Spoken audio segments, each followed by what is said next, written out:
कृष्णा। भक्तों, आप सभी लोग जानते हैं कि 20 मार्च 2026 यानी शुक्रवार को पड़ रही है चैत्र नवरात्रि व्रत का दूसरा दिन यानी द्वितीया तिथि, जो बहुत ही खास है। और भक्तों, ये वह तिथि है जो चैत्र मास में पड़ने वाली सबसे बड़ी तिथि है, क्योंकि यह शुक्रवार के दिन पड़ रही है और इसका बहुत ही बड़ा और विशेष महत्व होता है।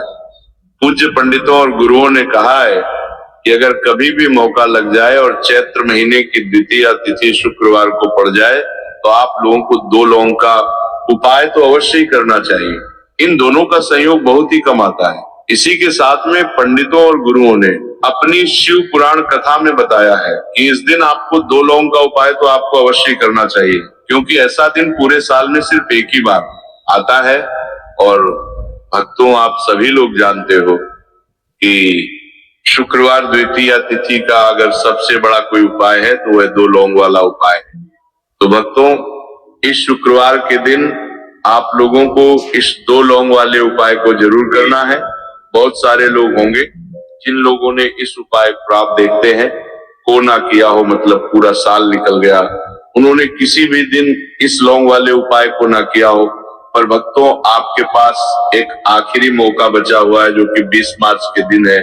तो इस दिन आप लोगों को इस वाले उपाय को जरूर कर लेना है।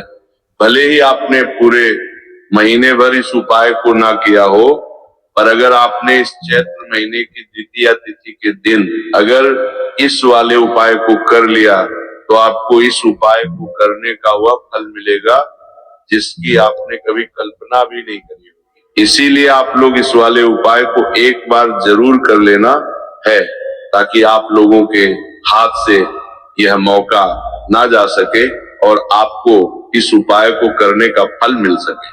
भक्तों, ये उपाय पंडित जी ने अपनी अभी की ही श्री शिव महापुराण की कथा में बताया है। जिस उपाय को आज हम आपको बहुत अच्छे से समझाने वाले हैं, इस वीडियो को देखने वाले हैं, और 12 के बाद इस उपाय को समझने के लिए आपको कोई और वीडियो को देखने की जरूरत नहीं पड़ेगी। तो चलिए भक्तों, उपाय को शुरू करते हैं। देखिए, ये चैत्र महीने के शुक्रवार द्वितीया तिथि का दिन ये इतना खास होता है, इतना महत्वपूर्ण होता है।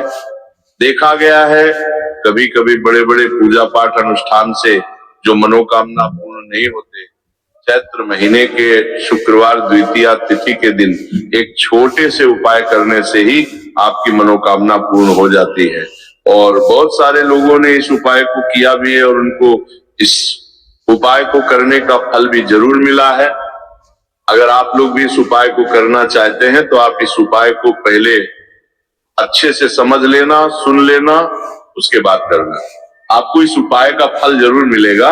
और इस उपाय को कर लेने से आपके घर में चाहे किसी भी प्रकार की दुख और समस्या क्यों ना चल रही हो, आपको उसका कारण भी नहीं पता है कि भाई ये समस्या किस कारण से चल रही है, उसका कुछ भी कारण हो सकता है, जैसे पितृदोष हो सकता है या किसी भी तरह का मंगल दोष भी हो सकता है। तो इस दिन आप लोगों को ये वाला उपाय कर लेना है। ये एक ऐसा उपाय है जिस उपाय को अगर किसी विशेष दिन पर किया जाए तो भाई वो उस विशेष दिन का जो है वो तो हमें मिलता ही मिलता है। पर हमने उस दिन पर इस उपाय को किया है तो हमें उससे भी बड़ा फल मिलता है, और फल बहुत जल्दी मिलता है, क्योंकि आप इस उपाय को बहुत ही बड़े और विशेष दिन पर कर रहे हो। तो चलिए अब उपाय के बारे में बात करते हैं, लेकिन उससे पहले आप लोगों को ये जानना आवश्यक है कि आखिर ये उपाय किस समय करना है, किसको करना है और कैसे करना है। तो चलिए हम आगे आपको वीडियो में एक एक करके बता देते हैं। लेकिन उससे पहले अगर आप लोग हमारे चैनल पर पहली बार आए हैं या फिर मेरी आवाज आज पहली बार सुन रहे हैं तो हमारे चैनल को सब्सक्राइब जरूर कर लेना, और इस वीडियो को लाइक करके कमेंट बॉक्स में श्री शिवाय नमस्तुभ्यम ओम नमः शिवाय जरूर टाइप कर देना। तो भक्तों, इस 2 लौंग वाले उपाय को हमें इस शुक्रवार द्वितीया तिथि के दिन कैसे करना है, किसको करना है, किस समय करना है और कहां पर करना है, ये सारे सवालों के जवाब आपको इस वीडियो में मिल जाएंगे। और जो ये वीडियो देखेगा भाई, उसको 2 लौंग वाला उपाय जरूर करना चाहिए, क्योंकि इस दिन लौंग का भी बहुत ही बड़ा और विशेष महत्व होता है।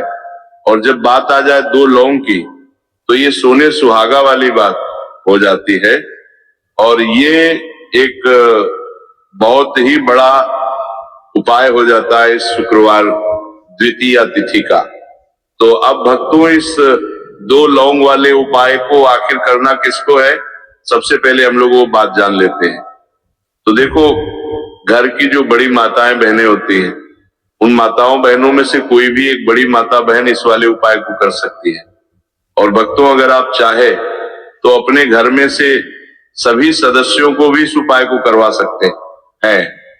अगर किसी व्यक्ति की खुद की कोई मनोकामना है, खुद को की कोई दुख और परेशानी है जो कि वो अपने लिए ही करना चाहता है, इस वाले उपाय को तो वो खुद अपने लिए भी कर सकता है। बाकी अगर कोई घर में से ऐसा है जो कि अपने पूरे घर परिवार की सुख और शांति के लिए ये वाला उपाय करना चाहता है, तो भाई वो भी करना चाहता है, सकता है, उसमें भी कोई दिक्कत वाली बात नहीं है। कहने का मतलब ये है कि इस उपाय को हर एक सदस्य भी कर सकता है और पूरे घर परिवार के सदस्य के लिए घर की बड़ी माताओं बहनों में से कोई एक माता बहन भी कर सकती है। माताएं बहनें अगर घर में उपस्थित ना हो या वह ये वाला उपाय ना कर पा रहे हो, तो फिर घर का कोई बड़ा सदस्य भी इस 2 लौंग वाले उपाय को कर सकता है, चाहे फिर वो पुरुष ही क्यों ना हो, उसमें कोई भी दिक्कत वाली बात नहीं है। अब भक्तों, इस लौंग वाले उपाय को हमें करना कहां पर है? देखो, हमें शिवलिंग के पास में जाकर करना है। बहुत सारे लोग प्रश्न करते हैं, हर एक उपाय को करते समय क्या हम इस उपाय को घर पर या मंदिर में कर सकते हैं? देखो, तो इस वाले उपाय को आप मंदिर में करोगे तो अच्छा रहेगा, घर पर नहीं करना इस वाले उपाय को। उसके बाद में भक्तों, जो अगला प्रश्न निकल कर आता है वो ये आता है, इस उपाय को लेकर के आखिर इस उपाय को हमें किस समय करना है? सुबह के समय करना है कि शाम के समय करना है? तो देखो, इस वाले उपाय को आप लोग सुबह के समय भी कर सकते हो और शाम के समय प्रदोष काल में भी कर सकते हो। अब अगर आप पूछो कि भाई साहब, सबसे उत्तम समय कौन सा रहेगा इस 2 लौंग वाले उपाय को करने का, तो हम आपसे बस यही कहेंगे कि इस उपाय को आप शाम के समय करेंगे तो ज्यादा बेहतर होगा। बाकी अगर सुबह के समय भी करेंगे तो भी अच्छा होगा, उसमें कोई भी दिक्कत वाली बात नहीं है। तो अब भक्तों, जो अगली सबसे बड़ी और महत्वपूर्ण बात आती है वो ये आती है कि सुबह अगर हम उपाय को करेंगे तो हमें कितने बजे से लेकर कितने बजे तक के बीच में करना है, और शाम के समय प्रदोष काल में करेंगे तो हमें कितने बजे से लेकर कितने बजे के बीच में करना है। तो देखो, सुबह जितनी जल्दी हो सके आप उपाय को करने की कोशिश करना। बाकी अगर किसी कारणवश लेट भी हो जाओ, थोड़ी देर भी हो जाए, तो 10 या 11 बजे तक भी आप उपाय कर लेना, पर 12 बजे से ज्यादा देरी ना हो, ठीक है? इस बात का ध्यान रखना।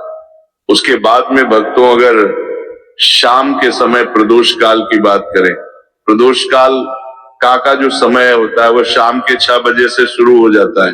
मतलब शाम के 6 बजे से लेकर 7 बजे के बीच का जो समय होता है, ये समय प्रदोष काल का समय होता है। पर अभी जो मौसम चल रहा है, इस मौसम में जो है शाम बहुत देरी से होती है, तो आप इस उपाय को 7 या 8 बजे के बीच में भी कर सकते हो। मतलब शाम के 6 बजे से रात 8 बजे के बीच में आप कभी भी इस वाले उपाय को कर सकते हो, उसमें कोई भी दिक्कत वाली बात नहीं है। परंतु शुक्रवार द्वितीया तिथि के दिन कोशिश करना कि समय के अंतर्गत ही कर लो, किसी कारणवश ना कर पाओ।